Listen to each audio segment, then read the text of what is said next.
Welcome to Caesars Superdome, and here's Dima. All right, this is the 5th time's the charm video. No, I'm just kidding. Okay, Dima Mixon, Glyn Dyar with 247 Sports. I'm just Dima Mixon with the Pine Belt News. We have special guest Devin Witson from Big Gold Nation. We're here in beautiful Caesars Superdome after a 27-16 win for Western Kentucky. All right, guys. Western Kentucky was headed towards the danger zone, as they say. Maverick comes in, takes the plane, steadies the ships, turns on the jet fuel, blows out Southern Miss in the second half, and heads to the Top Gun, or the top of the shelf, or the top of the podium, and raises the New Orleans trophy. Did you like that, Glenn? That's pretty strong. I thought it was strong too. All right, so we're here in the New Orleans Superdome, as you can see. Southern Miss 27-16 losers and finished the season 7-6. Glenn, first thoughts? Well, you said it initially, tale of two halves. First half, the Southern Miss defense, Jason Seymour had a wonderful plan for their dual threat quarterback. Maybe not so much when the pocket passer came in the second half, but you know, Blake said, you got to score touchdowns, not kick field goals. I mean, and they didn't score points. The defense held their part up. They were on the field too long, finally wore out. But offensively, we were just inept, you know. Yeah. Couldn't score, couldn't run the football. First half, you said, what, 50% on third down?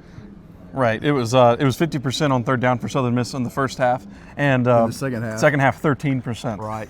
So, yeah. And on the other end, it was 13% for Western Kentucky on third down in the first half, and then almost 90% third downs. Oh, the term "flip the script." I mean, Yeah. Script was flipped, all right. Yeah. MacGyver was impressive. They put some pressure on him, but he stood in the pocket. I saw him go to his second and third receivers multiple times across the middle. They ate our lunch across the middle, converting on third down. I mean, props to him. He was a stud today. I mean, he took some licks and he stood in there and found his second, third receivers. You know, personally, and I've watched Southern Miss all season, and I really thought that first half was probably their best product they put out. And Devin, I mean, it really felt like they should have been up probably 24-3 in all sense of the nation. That's I mean, what I had in my head. Yeah, I mean, they were down in the red zone a couple times. Of course, a missed field goal. It felt like they just kept punching themselves in the foot with penalties and just big touchdown called back. Oh, the 30-yard touchdown run by Jeffrey Pittman, which would have been the longest run of the season. Sure. So there was just so many different moments in the game, especially in the first half, where I feel like Southern Miss could really put the foot to the neck, and they didn't do it, and they let Western Kentucky hang around. It was a lot of, as you said, shooting themselves in the foot, because, I mean, there's a lot of times that offense should have executed and should have had at least more than 6 points on that board, by halftime. I mean, let's be honest, Southern Miss, for a team that had a great opportunity to win the Sun Belt, and obviously this is first time in a long time seeing them in person, been busy, been away, missed you guys. But this team really just continued to shoot themselves in the foot, and I'm going to really go down, and I hate to be the one. I'm going to go with third down, because a lot of times on third down, Southern Miss had perfect opportunities and just blew it. There's no other way you can really say it, because there's a lot of times where Southern Miss are in prime position for an easy first down or possibly an easy score and just blew it flat out. Well, there was a critical point in the game, and I think it was towards the end of the third quarter. Southern Miss had about third and maybe a foot and a half on their own 34. They ran it up the middle, got stuffed, and you know what? They went for it on fourth down, back, and got stuffed both times. And Blake Anderson was asked about that in the postgame press conference, Glenn, and he said, listen, if we can't get first down right there, and he was asked, like, why are you going for it on your 34? He said, listen, if we can't get first down right there, we don't deserve to win the game. With 2 tries to get a yard and a half, you don't deserve to win. And there was a lot of hard hitting in this game. Truth. Pittman, went down for a bit. Looked like a leg injury for him, and then later in the game he got hit in the head. Metcalf, of course, went down of what I thought was a really scary injury. Then he ended up getting up. I think he actually came back in the game later in the game. Now, something that wasn't asked of Blake Anderson, I wanted to get your thoughts on this, Glenn. It looked like, it didn't look like it was. Josh Moten, Anthony Richard, Ian Foster seemingly didn't even play most of the second half. And they had their helmets on the sideline. They were. I didn't see any injury situation there. I don't know. He wasn't asked about that. I was going to ask him next if I got another question, because Blake kind of was like, "Hey, I'm fine with sitting in here as long as y'all need." And I was like, "Ooh, I'll take another one." And then it didn't come back to me. But what were your thoughts on that? I thought that was just because they had a lot of, especially when Western Kentucky was making those drives to really, they were able to find some separation on the outside. That was with all the backup corners in.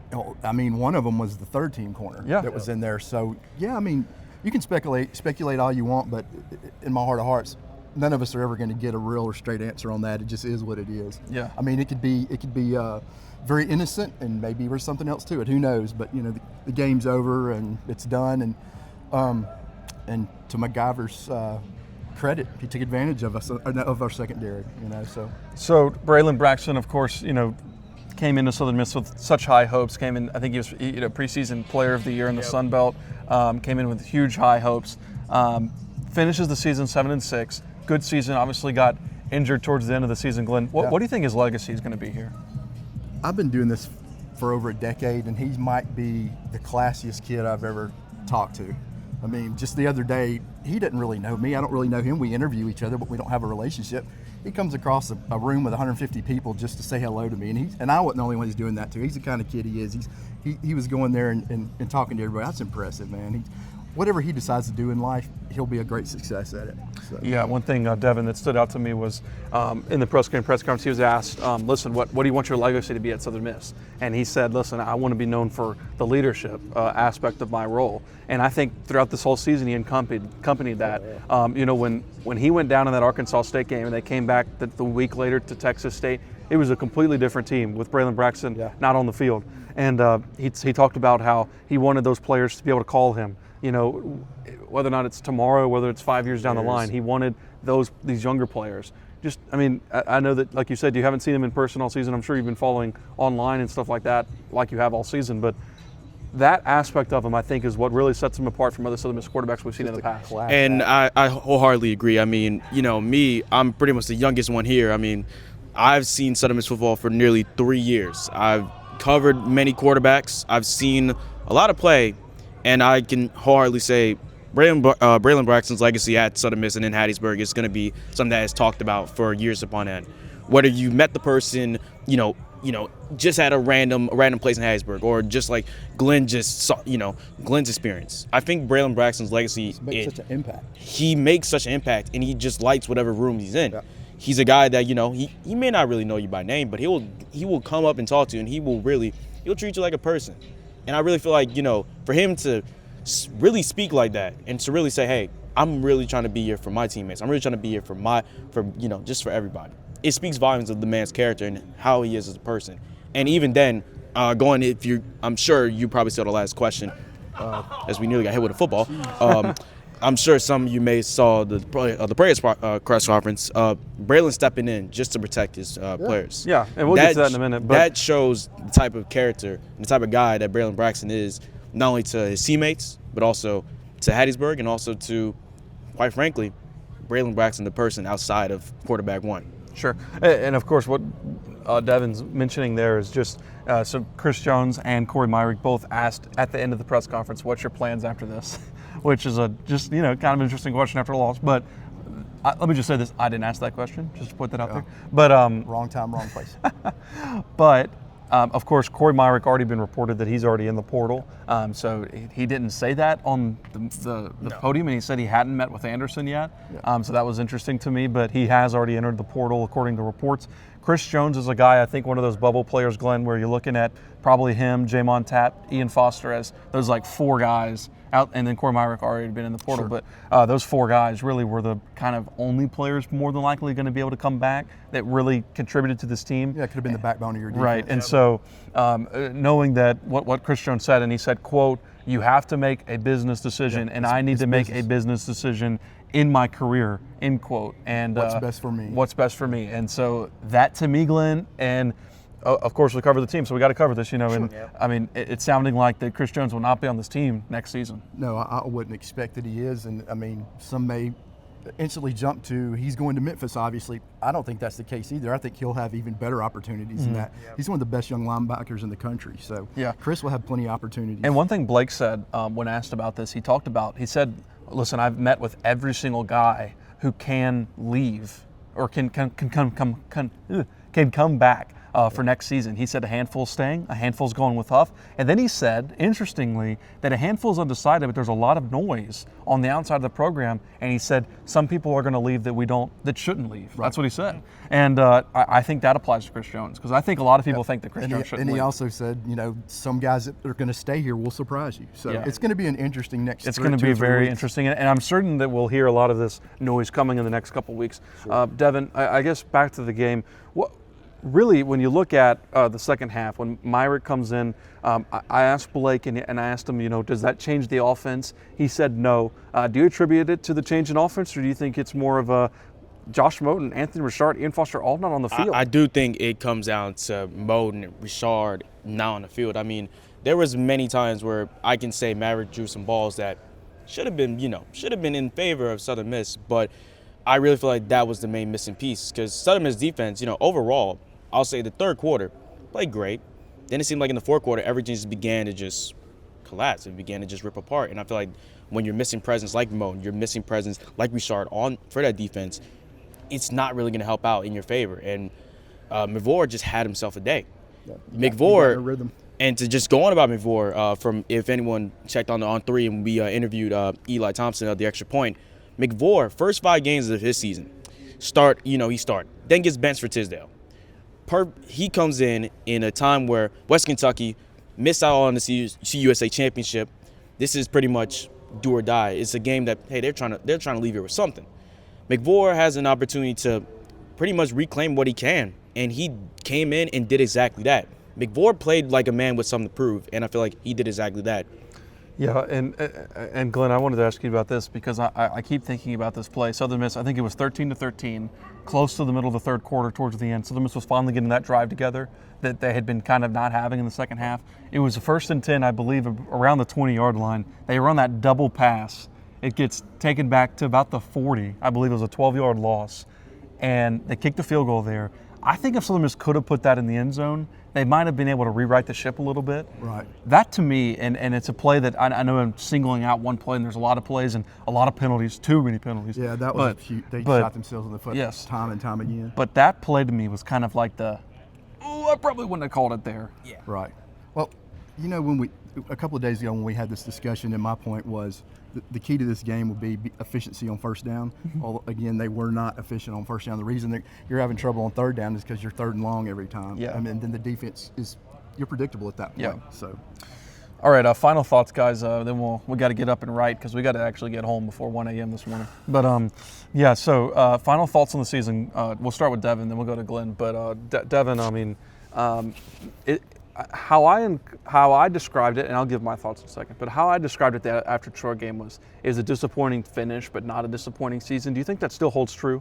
I think it does. I mean, regardless of the outcome, a team that went from 1-11 usually is not expected to be a bowl team, a team competing for a conference title later on in the season. I think when all said is done, yes, Southern Miss did flip the script. This team was not really, at first, this team wasn't expected to be as high as many expected. Some may expected, they'll be a fringe team, they'll be there. This team has showed throughout the year that they had opportunities, they've had chances. They did not look like, obviously, a complete roster reshuffle, but they did not look like a Southern Miss team from the past 2, 3, 4 years. This looked like a completely different beast of a team. And while you may not leave here with the 8 wins, you may not leave here with a bowl game, you may not leave here with a conference championship this year, you leave here changing a complete outlook of this program because you ask someone way before this season or even before Charles Huff or even any of them. Let's go back to like 24. You ask anybody about Southern Miss football, they're thinking, what can you say? This is bottom of the barrel. This is who knows. Now you have Southern Miss at a time where, honestly, who knows what could be next. Blake Anderson now as your head coach, I think there is a good possibility that Southern Miss have the foundation set that was laid by Charles Huff, and Blake Anderson is the right guy that can continue to build on it. And regardless of who stays and who leaves, there is a good amount of potential within Southern Miss that they can build up and they can become a stronger team. They can become a team that, who knows, they may push for the West. They may be they may be a Sun Belt championship caliber team. We will not know, but I think that the outlook of the season, the script was flipped on Southern Miss football 1,000%. Glenn, just for me, it was just kind of just bittersweet. Yeah. There was, my anticipation of the season, we were 6-6. I thought was a successful season in a bowl game. Mm-hmm. I thought that was a good step towards, rebuilding this program. They obviously got that done, but then they set expectations on a whole nother level at that point in the season when you said, these guys can win 8 or 9 games or they can, win the West. So, yeah, there's some disappointment. And then, Coach Huff leaving, that was disappointing as well. And when he called us the other place, I thought that was – I just got in my crawl, man. I think when you go to a place and they build your career and they're part of that, you show appreciation for it. Yeah. They're part of the process to you going on to even better things. So, Sure. anyway, that's neither here nor there. I'm more interested. I'm putting this behind me. I'll think about it a little bit on the way home, but Blake and his staff, and he should announce a complete staff in the next probably 5 to 7 days. Yeah. They've got to get recruiting. They're gonna have to completely rebuild the staff. Only 8 total recruits as of today. Yeah. I'm sure. I think it's Digpin, or correct me if I'm wrong, who opened his recruiting back up following Huff's decision to go to Memphis. Yeah. Well, one thing I want to say before we get out of here is when I left that Troy game, it really felt like it was a disappointing end to not a disappointing season. I'm going to switch my thought on this. I think it was a disappointing season because think about what you had at the beginning of November. 7-2. You're high flying, and you can't control that Braylon Braxton got hurt, and that kind of derailed those last 3 games. Yeah. But I think the added nature of Charles Huff leaving as well, and you're more than likely going to see a significant roster turnover from this team. Double E. It's just like, what is there to be really excited for next season, I think is my thought. And then like you come to this game, you're wanting these players to win it, but like that probably nobody's going to be on this team that's even playing out here next season. Not even the coaches. So sure. it's just kind of like almost like a mulligan year of like, great season, I guess, but back to bittersweet. So like, and I'm honestly, and I love Blake Anderson, and I hope he does well. Yeah, maybe. But I'm honestly tired of hearing the 1-11 to 7-6 thing, because here's the deal: none of those players who contributed to them being 7-6 were on that 1-11 team. So I'm honestly kind of just tired of hearing that, because and I think the fans are trying to hear it, tired of hearing it. Now, it'd be different if Tate Rodemaker was on this team and Huff brought him to 7-6 or whatever it was. It would be different if who was the running back last season? Drake Clark. All those players that were a part of that team. Chris Jones being one of them, who had a great season. It was awesome to see him succeed, because he deserves to succeed, and he's going to succeed in his career down the road. He stuck it out. Right, but. I'm sitting here like, if I'm a fan, because I always try to think of like everything I do work-wise, if I were a fan, what would I want to hear? Or like, if I were a fan, what would I be feeling? And like, if I'm a fan, like, I don't know what I'm really thinking, like, excited-wise coming out of this game. And I don't really know how to feel about this past season, because it's kind of a one-off, because like the coach isn't even here anymore. All the players who contributed aren't even going to be here anymore. So it's just kind of a one-off. Glenn, I don't know how to describe it. Does that make sense? Am I making sense? No, I mean, and it's the nature of what college football has become, and I'm not a fan. So yeah. All right. Well, I don't want to bore y'all, because I'm sure that you've probably already turned on this video so far, but we want to thank you, Glenn and I, and Devin, thanks for joining us this last video. But Glenn and I want to thank you for following along all season on these videos. We're going to have, hopefully, Glenn, we're thinking about doing a recruiting show soon. It's time to get recruiting. Yeah, so we're going to massive. We're going to get one of those done for y'all, hopefully around the new year, before the portal opens up, maybe even during the portal. And then, of course, baseball's coming up in the next few. I think we're almost 6 weeks away, from baseball season. So Glenn and I are going to be doing shows probably per week on that. So definitely not after every game. That'd just be way too much. You'd get tired of hearing my voice after every game. Glenn's already tired of me, but you will be hearing from us a lot during baseball season. But for now, that's a wrap on the 2025 football season. Southern Miss finishes 7-6 with a 27-16 loss in the New Orleans Bowl. That's Devin Witson, special guest for Big Gold Nation. Glyn Dyar, thanks so much. Yes. He stepped out of his comfort zone and did these videos with me. I tried to convince him. And then I got him here to New Orleans, so that's even better. So hey, we got some good food. Don't worry. I made sure you got fed it right. me well. So for Glyn Dyar for 247 Sports, I'm Dima Mixon with the Pine Belt News. Thank you for watching all season long. We'll see you back in Hattiesburg for recruiting. We'll see you back in Hattiesburg for baseball. But for now, from New Orleans, we'll see